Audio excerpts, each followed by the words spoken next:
Alexander the Great. Lineage and childhood.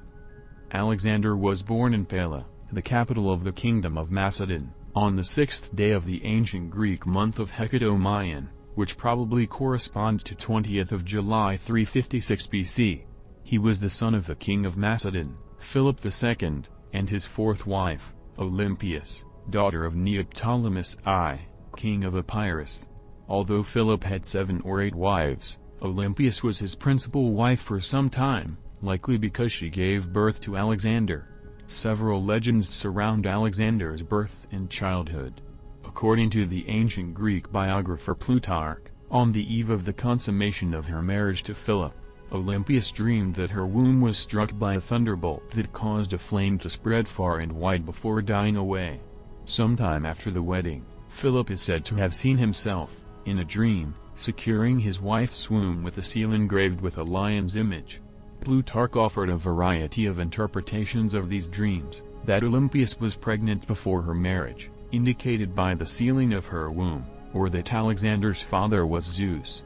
Ancient commentators were divided about whether the ambitious Olympias promulgated the story of Alexander's divine parentage, variously claiming that she had told Alexander, or that she dismissed the suggestion as impious. On the day Alexander was born, Philip was preparing a siege on the city of Potidæa on the peninsula of Chalcidice. That same day, Philip received news that his general Parmenion had defeated the combined Illyrian and Paeonian armies and that his horses had won at the Olympic Games. It was also said that on this day, the temple of Artemis in Ephesus, one of the 7 wonders of the world, burnt down. This led Hegesias of Magnesia to say that it had burnt down because Artemis was away, attending the birth of Alexander. Such legends may have emerged when Alexander was king, and possibly at his instigation, to show that he was superhuman and destined for greatness from conception. In his early years, Alexander was raised by a nurse, Launike, sister of Alexander's future general Cleitus the Black. Later in his childhood, Alexander was tutored by the strict Leonidas, a relative of his mother, and by Lysimachus of Acarnania. Alexander was raised in the manner of noble Macedonian youths, learning to read, play the lyre, ride, fight, and hunt. When Alexander was 10 years old, a trader from Thessaly brought Philip a horse, which he offered to sell for 13 talents.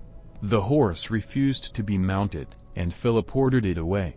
Alexander, however, detecting the horse's fear of its own shadow, asked to tame the horse, which he eventually managed. Plutarch stated that Philip, overjoyed at this display of courage and ambition, kissed his son tearfully, declaring, "My boy, you must find a kingdom big enough for your ambitions. Macedon is too small for you," and bought the horse for him. Alexander named it Bucephalus, meaning ox head. Bucephalus carried Alexander as far as India. When the animal died, because of old age, according to Plutarch, at age 30, Alexander named a city after him, Bucephala. Education. When Alexander was 13, Philip began to search for a tutor, and considered such academics as Isocrates and Speusippus, the latter offering to resign from his stewardship of the academy to take up the post. In the end, Philip chose Aristotle and provided the Temple of the Nymphs at Mysa as a classroom. In return for teaching Alexander, Philip agreed to rebuild Aristotle's hometown of Stagira, which Philip had razed, and to repopulate it by buying and freeing the ex-citizens who were slaves, or pardoning those who were in exile. Mysa was like a boarding school for Alexander and the children of Macedonian nobles, such as Ptolemy, Hephaestion, and Cassander. Many of these students would become his friends and future generals, and are often known as the companions. Aristotle taught Alexander and his companions about medicine, philosophy, morals, religion, logic, and art. Under Aristotle's tutelage, Alexander developed a passion for the works of Homer, and in particular the Iliad. Aristotle gave him an annotated copy, which Alexander later carried on his campaigns. Alexander was able to quote Euripides from memory. During his youth, Alexander was also acquainted with Persian exiles at the Macedonian court, who received the protection of Philip II for several years as they opposed Artaxerxes III.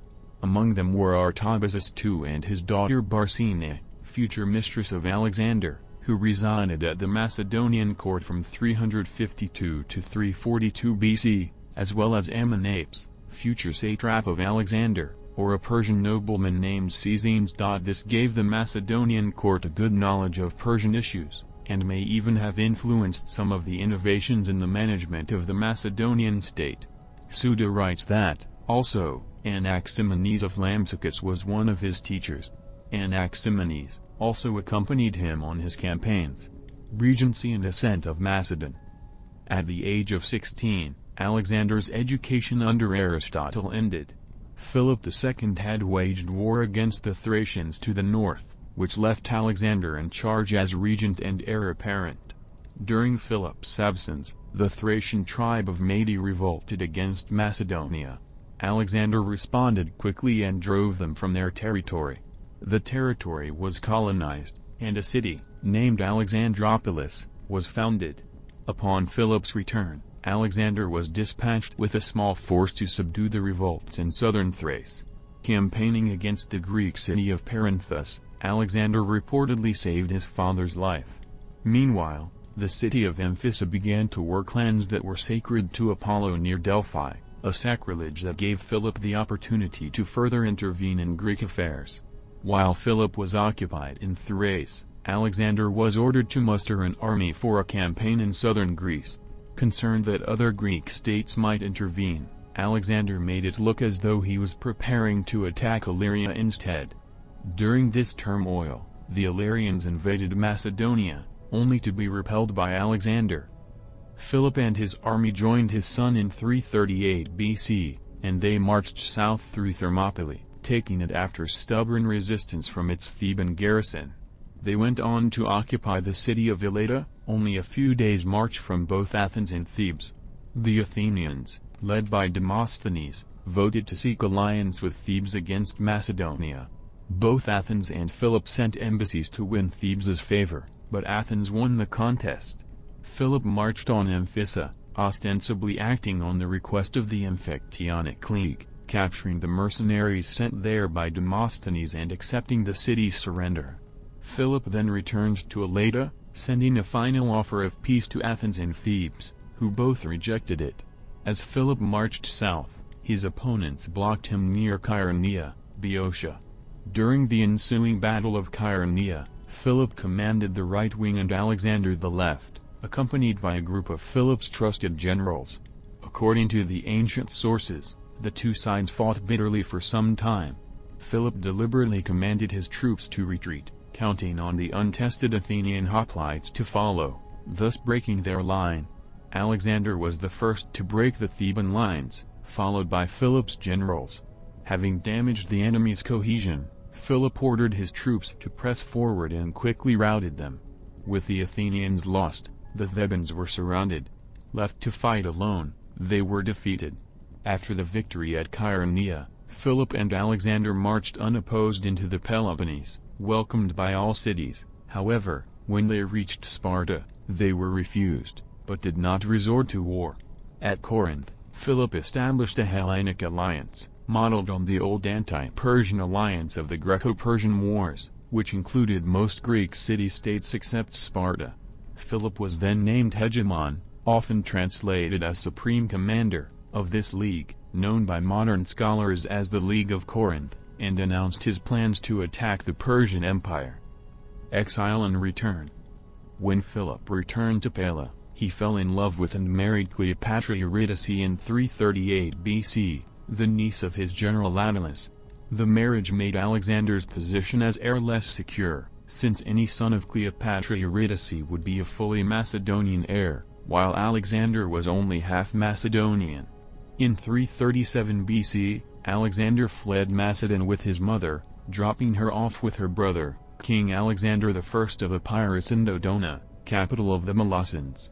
He continued to Illyria, where he sought refuge with one or more Illyrian kings, perhaps with Glaucias, and was treated as a guest, despite having defeated them in battle a few years before.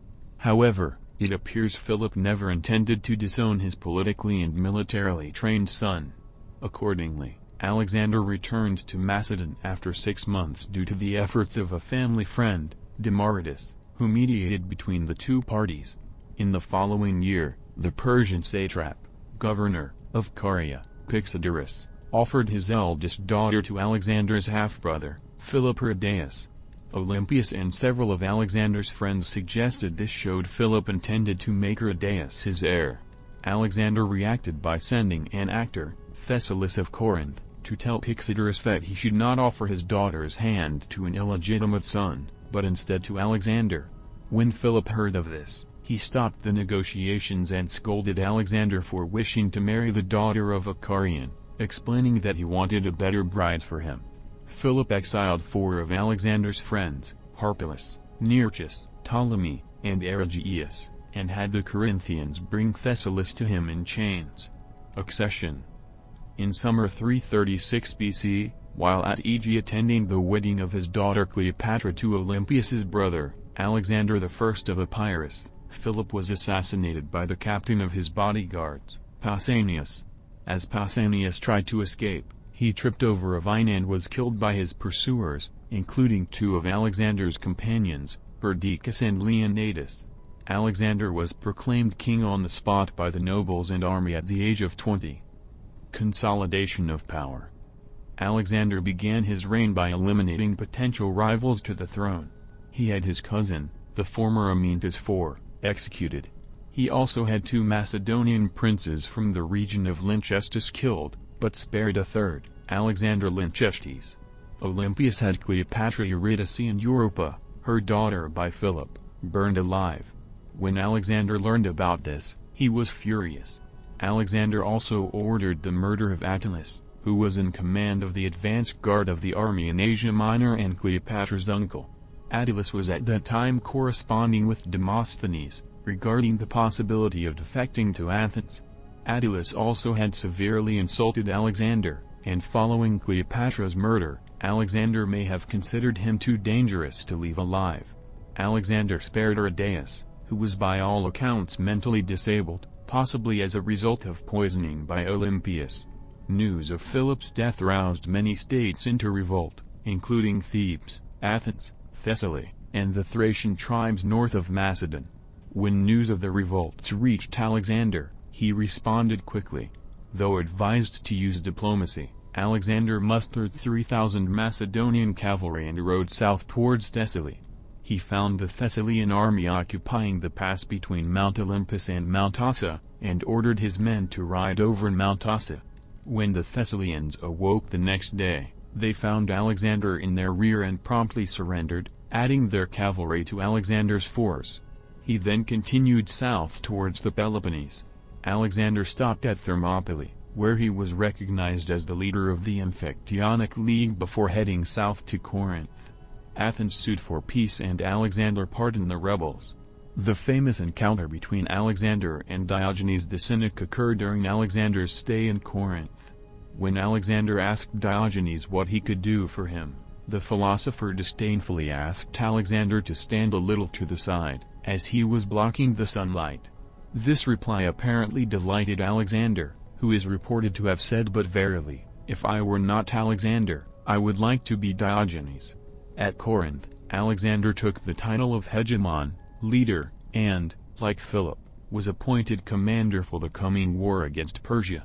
He also received news of a Thracian uprising. Balkan campaign. Before crossing to Asia, Alexander wanted to safeguard his northern borders. In the spring of 335 BC, he advanced to suppress several revolts. Starting from Amphipolis, he traveled east into the country of the independent Thracians, and at Mount Haemus, the Macedonian army attacked and defeated the Thracian forces manning the heights. The Macedonians marched into the country of the Triballi, and defeated their army near the Liganus River, a tributary of the Danube. Alexander then marched for 3 days to the Danube, encountering the Getae tribe on the opposite shore.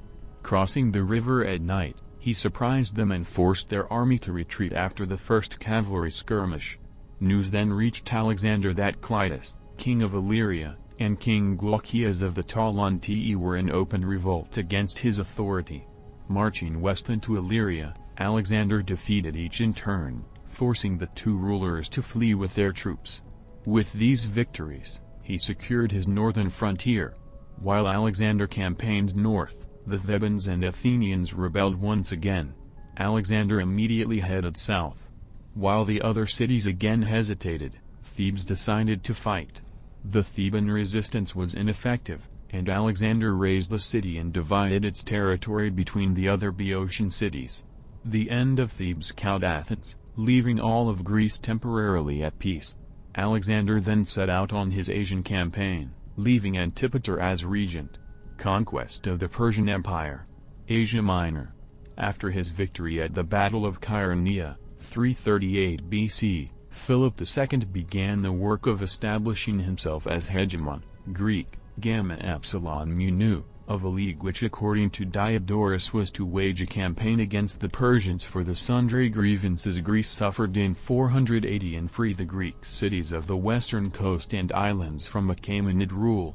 In 336 he sent Parmenion, with Amyntas, Andromenes, and Attalus, and an army of 10,000 men into Anatolia to make preparations for an invasion. At first, all went well. The Greek cities on the western coast of Anatolia revolted until the news arrived that Philip had been murdered and had been succeeded by his young son Alexander. The Macedonians were demoralized by Philip's death and were subsequently defeated near Magnesia by the Achaemenids under the command of the mercenary Memnon of Rhodes.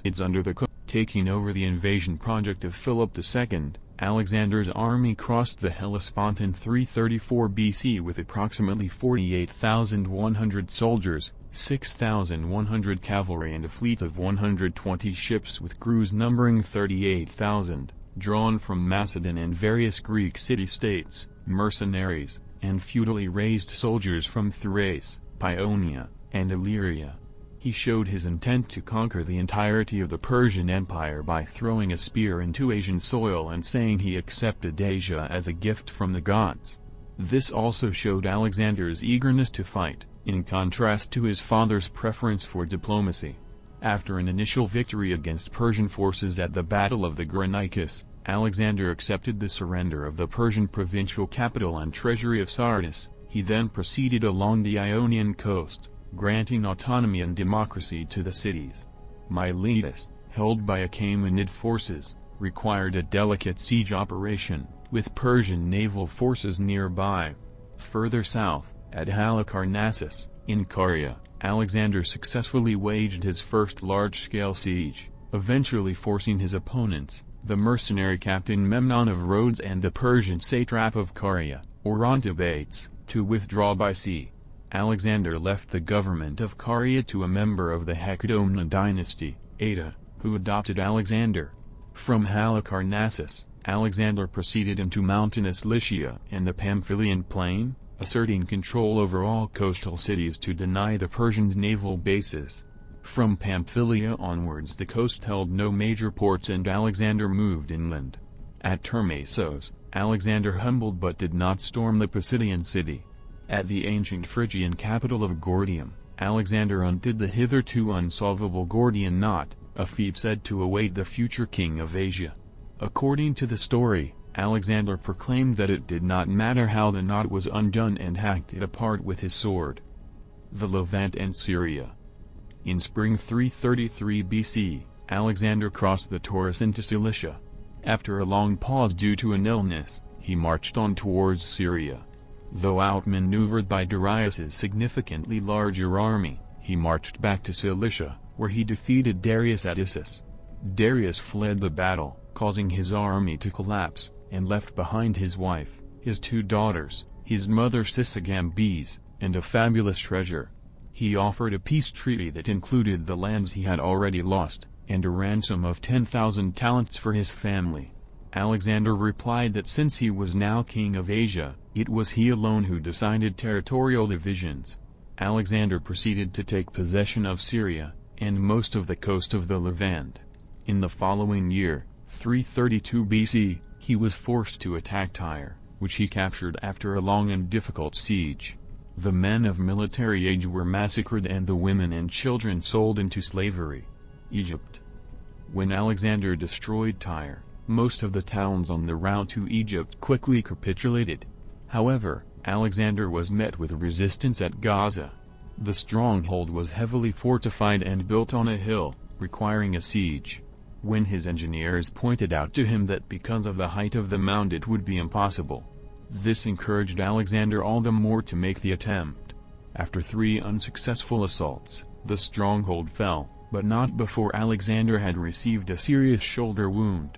As entire men of military age were put to the sword and the women and children were sold into slavery. Egypt was only one of a large number of territories taken by Alexander from the Persians. After his trip to Siwa, Alexander was crowned in the temple of Ptah at Memphis.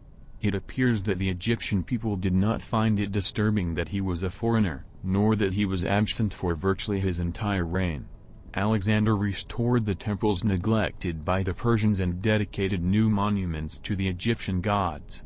In the temple of Luxor, near Karnak, he built a chapel for the sacred barge.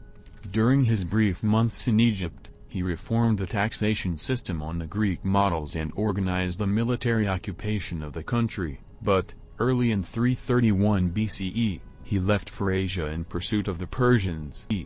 Alexander advanced on Egypt in later 332 BC, where he was regarded as a liberator. To legitimize taking power and be recognized as the descendant of the long line of pharaohs, Alexander made sacrifices to the gods at Memphis and went to consult the famous oracle of Amun-Ra at the Siwa oasis. He was pronounced son of the deity Amun at the oracle of Siwa oasis in the Libyan desert. Henceforth, Alexander often referred to Zeus Ammon as his true father, and after his death, currency depicted him adorned with the horns of Ammon as a symbol of his divinity. The Greeks interpreted this message, one that the gods addressed to all pharaohs, as a prophecy. During his stay in Egypt, he founded Alexandria, which would become the prosperous capital of the Ptolemaic kingdom after his death. Control of Egypt passed to Ptolemy I, son of Lagos, the founder of the Ptolemaic dynasty, 305–30 BCE, after the death of Alexander. Assyria and Babylonia. Leaving Egypt in 331 BC, Alexander marched eastward into Achaemenid Assyria in Upper Mesopotamia, now northern Iraq, and defeated Darius again at the Battle of Gaugamela. Darius once more fled the field, and Alexander chased him as far as 𝒟𝒃. Gaugamela would be the final and decisive encounter between the two. Darius fled over the mountains to Ecbatana, modern Hamadan, while Alexander captured Babylon. Babylonian astronomical diaries says that the king of the world, Alexander, sends his scouts with a message to the people of Babylon before entering the city: "I shall not enter your houses." Persia. From Babylon, Alexander went to Susa, one of the Achaemenid capitals, and captured its treasury. He sent the bulk of his army to the Persian ceremonial capital of Persepolis via the Persian royal road. Alexander himself took selected troops on the direct route to the city. He then stormed the pass of the Persian Gates, in the modern Zagros Mountains, which had been blocked by a Persian army under 𝒟𝒃 and then hurried to Persepolis before its garrison could loot the treasury. On entering Persepolis, Alexander allowed his troops to loot the city for several days. Alexander stayed in Persepolis for 5 months. During his stay a fire broke out in the eastern palace of Xerxes I and spread to the rest of the city. Possible causes included drunken accident or deliberate revenge for the burning of the Acropolis of Athens during the Second Persian War by Xerxes. Plutarch and Diodorus allege that Alexander's companion, the jaxartes, instigated and started the fire. Even as he watched the city burn, Alexander immediately began to regret his decision. Plutarch claims that he ordered his men to put out the fires, but that the flames had already spread to most of the city. Curtius claims that Alexander did not regret his decision until the next morning. Plutarch recounts an anecdote in which Alexander pauses and talks to a fallen statue of Xerxes as if it were a live person.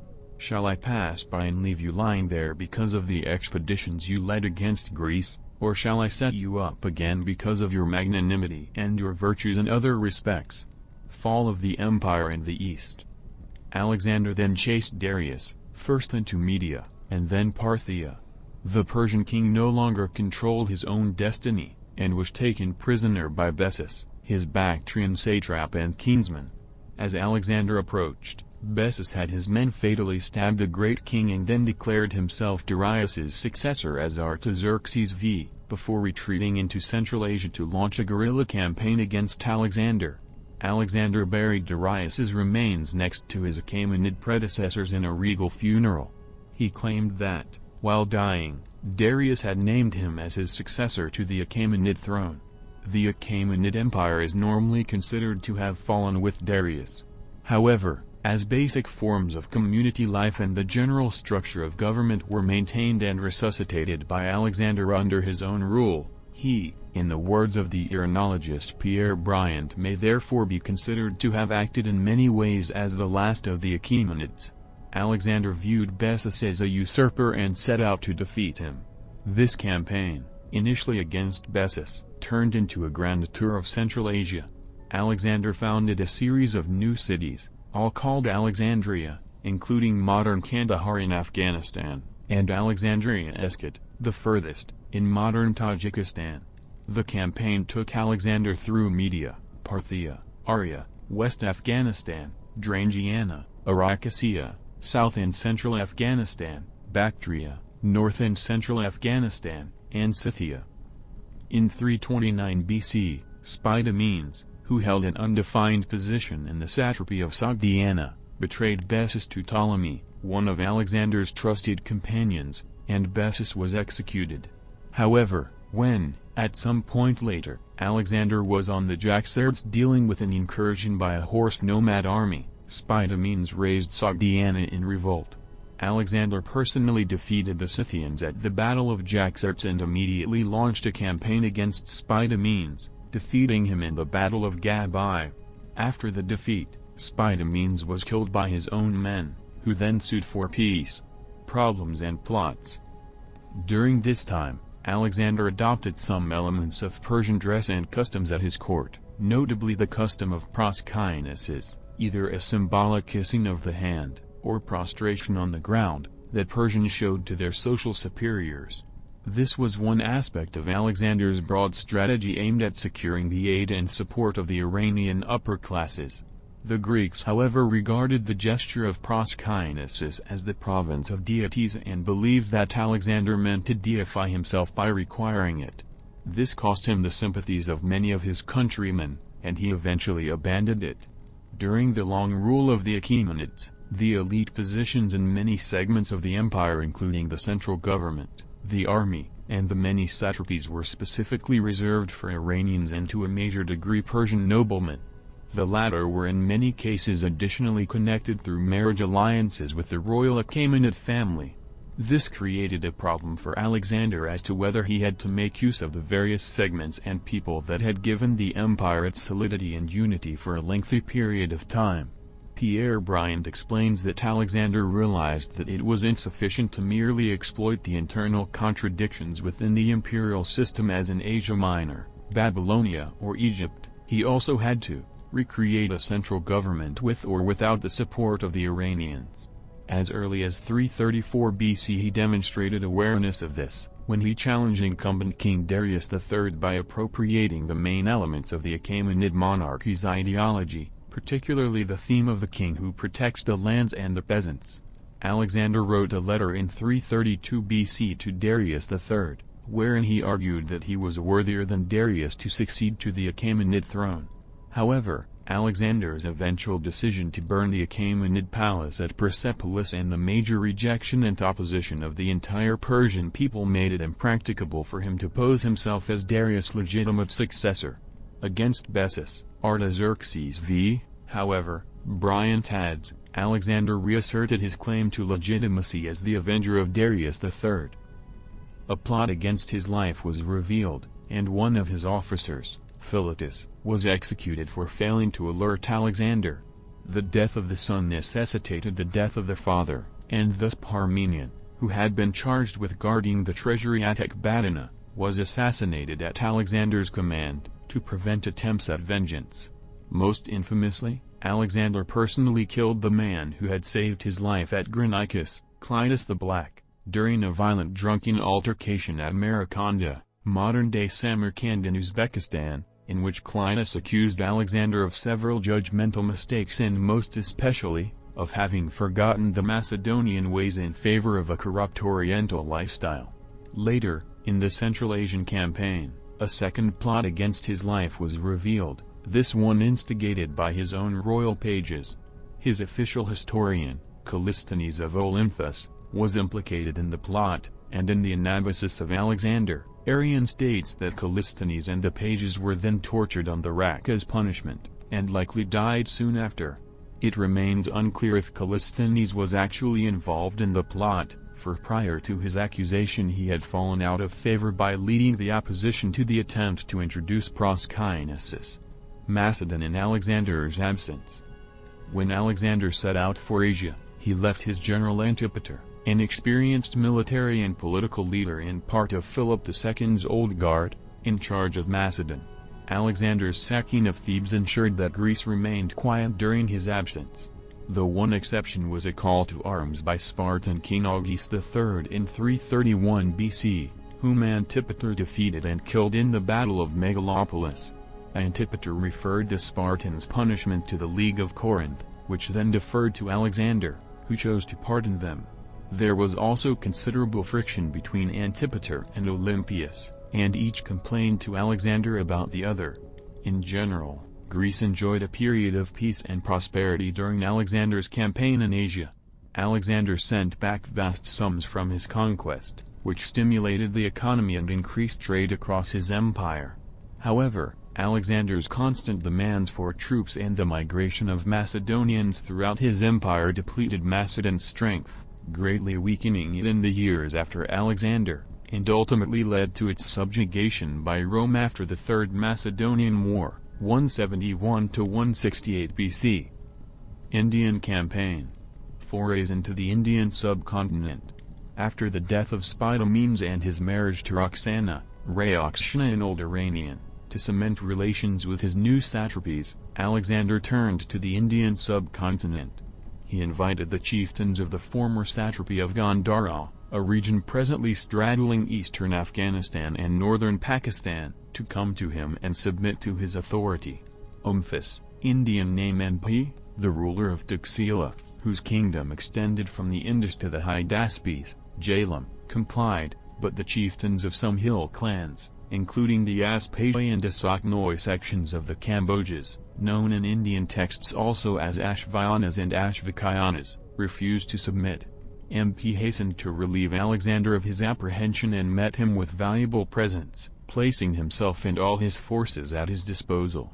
Alexander not only returned MP his title and the gifts, but he also presented him with a wardrobe of Persian robes, gold and silver ornaments, 30 horses and 1,000 talents in gold.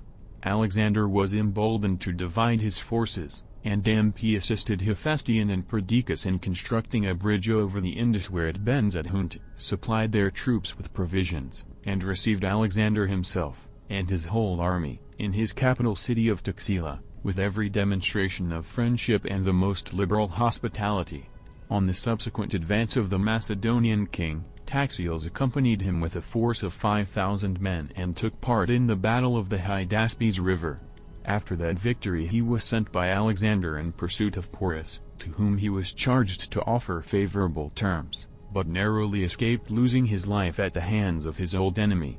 Subsequently, however, the two rivals were reconciled by the personal mediation of Alexander, and Taxiles, after having contributed zealously to the equipment of the fleet on the Hydaspes, was entrusted by the king with the government of the whole territory between that river and the Indus. A considerable accession of power was granted him after the death of Philip, son of Machates, and he was allowed to retain his authority at the death of Alexander himself, 323 BC, as well as in the subsequent partition of the provinces at Triparadisus, 321 BC. In the winter of 327–326 BC, Alexander personally led a campaign against the Aspasi of Kunar valleys, the Gurians of the Gurayas valley, and the Asaknoi of the Swat and Bunner valleys. A fierce contest ensued with the Aspasi in which Alexander was wounded in the shoulder by a dart. but eventually the Aspasia lost. Alexander then faced the ᴜᴏᴜ, who fought against him from the strongholds of Masaga, Ora, and Aornos. The fort of Masaga was reduced only after days of bloody fighting, in which Alexander was wounded seriously in the ankle. According to Curtius, not only did Alexander slaughter the entire population of Masaga, but also did he reduce its buildings to rubble. A similar slaughter followed at Ora.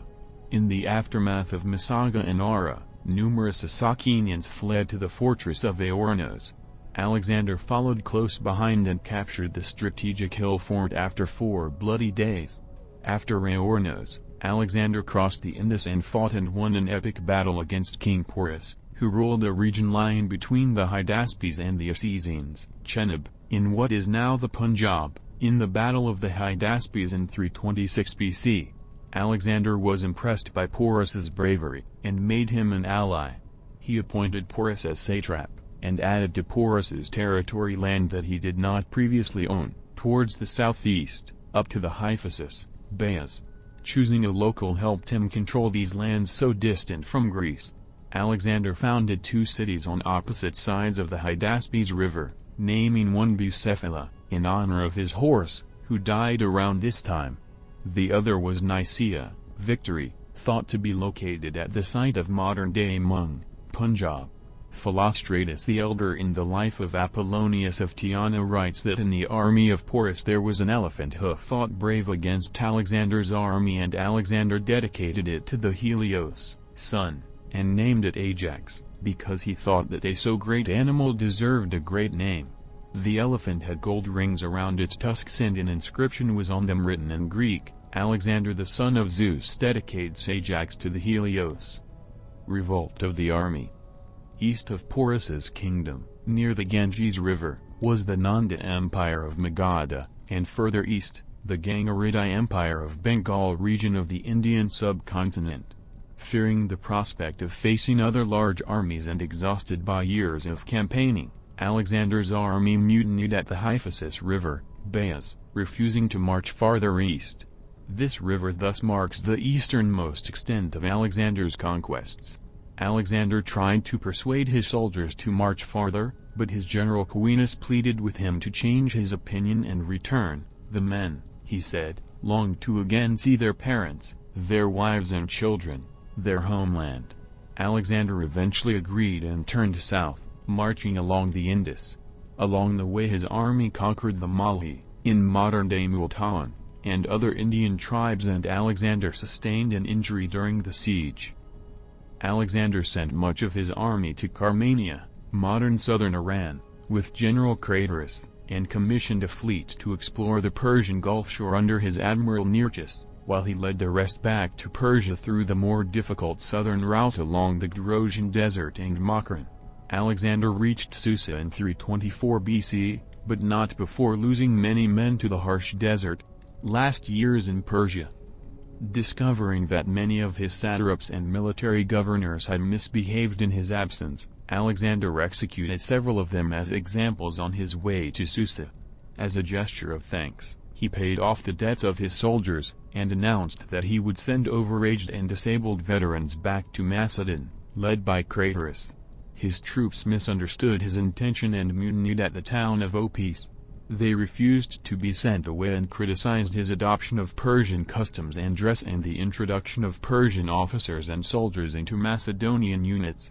After 3 days, unable to persuade his men to back down, Alexander gave Persians command posts in the army and conferred Macedonian military titles upon Persian units. The Macedonians quickly begged forgiveness, which Alexander accepted, and held a great banquet with several thousand of his men. In an attempt to craft a lasting harmony between his Macedonian and Persian subjects, Alexander held a mass marriage of his senior officers to Persian and other noble women at Susa, but few of those marriages seem to have lasted much beyond a year. Meanwhile, upon his return to Persia, Alexander learned that guards of the tomb of Cyrus the Great in Pasargadae had desecrated it, and swiftly executed them. Alexander admired Cyrus the Great, from an early age reading Xenophon's Cyropaedia, which described Cyrus's heroism in battle and governance as a king and legislator. During his visit to Pasargadae, Alexander ordered his architect Aristobulus to decorate the interior of the sepulchral chamber of Cyrus's tomb. Afterwards, Alexander traveled to Ecbatana to retrieve the bulk of the Persian treasure. There, his closest friend and possible lover, Hephaestion, died of illness or poisoning.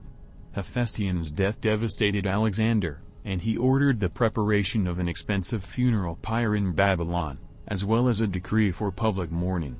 Back in Babylon, Alexander planned a series of new campaigns, beginning with an invasion of Arabia, but he would not have a chance to realize them, as he died shortly after Hephaestion's death in succession. On either 10th or 11th of June 323 BC, Alexander died in the palace of Nebuchadnezzar II, in Babylon, at age 32. There are two different versions of Alexander's death, and details of the death differ slightly in each. Plutarch's account is that roughly 14 days before his death, Alexander entertained Admiral Nearchus and spent the night and next day drinking with Medius of Larissa. He developed a fever, which worsened until he was unable to speak. The common soldiers, anxious about his health, were granted the right to file past him as he silently waved at them. In the second account, Diodorus recounts that Alexander was struck with pain after downing a large bowl of unmixed wine in honor of Heracles, followed by 11 days of weakness. He did not develop a fever, instead dying after some agony. Arrian also mentioned this as an alternative, but Plutarch specifically denied this claim. Given the propensity of the Macedonian aristocracy to assassination, foul play featured in multiple accounts of his death. Diodorus, Plutarch, Arrian and Justin all mentioned the theory that Alexander was poisoned. Justin stated that Alexander was the victim of a poisoning conspiracy. Plutarch dismissed it as a fabrication, while both Diodorus and Arrian noted that they mentioned it only for the sake of completeness. The accounts were nevertheless fairly consistent in designating Antipater, recently removed as Macedonian viceroy, and at odds with Olympias, as the head of the alleged plot. Perhaps taking his summons to Babylon as a death sentence, and having seen the fate of Parmenion and Philotas, Antipater purportedly arranged for Alexander to be poisoned by his son Iolaus, who was Alexander's wine pourer. There was even a suggestion that Aristotle may have participated. After death, Alexander's body was laid in a gold anthropoid sarcophagus that was filled with honey, which was in turn placed in a gold casket. According to Elian, a seer called Aristander foretold that the land where Alexander was laid to rest would be happy and unvanquishable forever. Perhaps more likely, the successors may have seen possession of the body as a symbol of legitimacy, since burying the prior king was a royal prerogative. While Alexander's funeral cortege was on its way to Macedon, Ptolemy seized it and took it temporarily to Memphis. His successor, Ptolemy II Philadelphus, transferred the sarcophagus to Alexandria, where it remained until at least late antiquity. Ptolemy IX Lathyrus, one of Ptolemy's final successors, replaced Alexander's sarcophagus with a glass one so he could convert the original to coinage. The recent discovery of an enormous tomb in northern Greece, at Amphipolis, dating from the time of Alexander the Great, has given rise to speculation that its original intent was to be the burial place of Alexander. This would fit with the intended destination of Alexander's funeral cortege. However, the memorial was found to be dedicated to the dearest friend of Alexander the Great, Hephaestion. Pompey, Julius Caesar and Augustus all visited the tomb in Alexandria, where Augustus, allegedly, accidentally knocked the nose off. Caligula was said to have taken Alexander's breastplate from the tomb for his own use. Around AD 200, Emperor Septimius Severus closed Alexander's tomb to the public. His son and successor, Caracalla, a great admirer, visited the tomb during his own reign. After this, details on the fate of the tomb are hazy. The so-called Alexander sarcophagus, discovered near Sidon and now in the Istanbul Archaeology Museum, is so named not because it was thought to have contained Alexander's remains, but because its bas-reliefs depict Alexander and his companions fighting the Persians and hunting. It was originally thought to have been the sarcophagus of Abdalonymus, died 311 BC, the king of Sidon appointed by Alexander immediately following the Battle of Issus in 331. However, more recently, it has been suggested that it may date from earlier than Abdalonomus's death. Demades likened the Macedonian army, after the death of Alexander, to the blinded Cyclops, due to the many random and disorderly movements that it made. In addition, Leosthenes, also, likened the anarchy between the generals, after Alexander's death, to the blinded Cyclops who after he had lost his eye went feeling and groping about with his hands before him, not knowing where to lay them. Division of the empire. Alexander's death was so sudden that when reports of his death reached Greece, they were not immediately believed. Alexander had no obvious or legitimate heir, his son Alexander IV by Roxanne being born after Alexander's death. According to Diodorus, Alexander's companions asked him on his deathbed to whom he bequeathed his kingdom. His laconic reply was "Toikrates toi," to the strongest. Another theory is that his successors willfully or erroneously misheard "Toikratroi" to Craterus, the general leading his Macedonian troops home and newly entrusted with the regency of Macedonia. Arrian and Plutarch claimed that Alexander was speechless by this point, implying that this was an apocryphal story. Diodorus, Curtius and Justin offered the more plausible story that Alexander passed his signet ring to Perdiccas, a bodyguard and leader of the companion cavalry, in front of witnesses, thereby nominating him. Perdiccas initially did not claim power, instead suggesting that Roxanne's baby would be king, if male, with himself, Craterus, Leonidas, and Antipater as guardians. However, the infantry, under the command of Meleager, rejected this arrangement since they had been excluded from the discussion. Instead, they supported Alexander's half-brother Philippides. Eventually, the two sons reconciled, and after the birth of Alexander IV, he and Philip III were appointed joint kings, albeit in name only. Dissension and rivalry soon afflicted the Macedonians, however. The satrapies handed out by Perdiccas at the partition of Babylon became power bases each general used to bid for power. After the assassination of Perdiccas in 321 BC, Macedonian unity collapsed, and 40 years of war between the successors, Diadochi, ensued before the Hellenistic world settled into four stable power blocks: Ptolemaic Egypt, Seleucid Mesopotamia and Central Asia, Attalid Anatolia, and Antigonid Macedon. In the process, both Alexander IV and Philip III were murdered,